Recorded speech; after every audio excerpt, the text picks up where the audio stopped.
करवा चौथ के व्रत की कथा।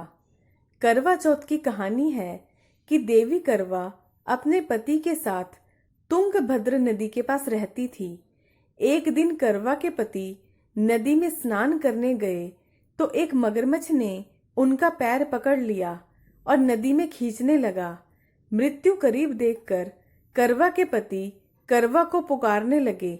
करवा दौड़कर नदी के पास पहुंची और पति को मृत्यु के मुंह में ले जाते मगर को देखा। करवा ने तुरंत एक कच्चा धागा लेकर मगरमच्छ को एक पेड़ से बांध दिया। करवा के सतीत्व के कारण मगरमच्छ कच्चे धागे में ऐसा बंधा कि टस से मस नहीं हो पा रहा था। करवा के पति और मगरमच्छ दोनों के प्राण संकट में फंसे थे।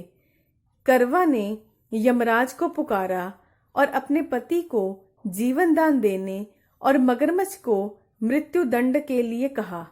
यमराज ने कहा कि मैं ऐसा नहीं कर सकता क्योंकि अभी मगरमच्छ की आयु शेष है और तुम्हारे पति की आयु पूरी हो चुकी है। क्रोधित होकर करवा ने यमराज से कहा कि अगर आपने ऐसा नहीं किया तो मैं आपको श्राप दे दूंगी। सती के श्राप से भयभीत होकर यमराज ने तुरंत मगरमच्छ को यमलोक भेज दिया और करवा के पति को जीवन दान दिया। इसलिए करवा चौथ के व्रत में सुहागिन स्त्रियां करवा माता से प्रार्थना करती हैं कि करवा माता जैसे आपने अपने पति को मृत्यु के मुंह से वापस निकाल लिया, वैसे ही मेरे सुहाग की भी रक्षा करना।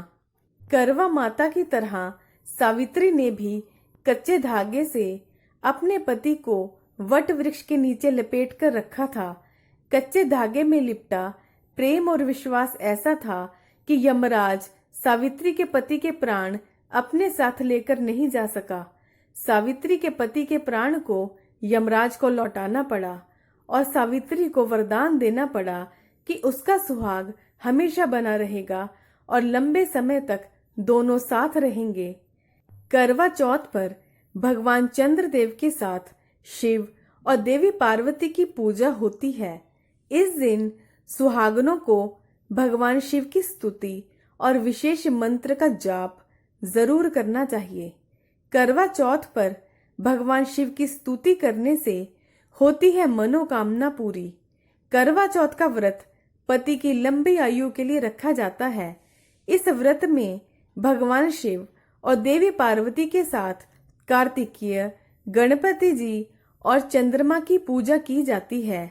सुहागिनें इस दिन निर्जला व्रत करने के बाद शाम के समय देवी पार्वती और भगवान शिव समेत उनके परिवार की पूजा करती हैं।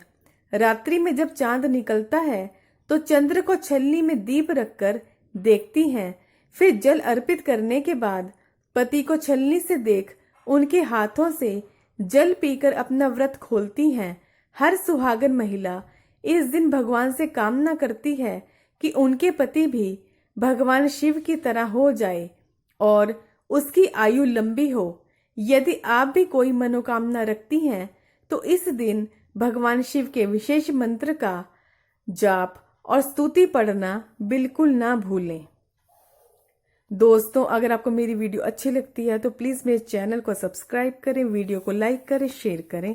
धन्यवाद।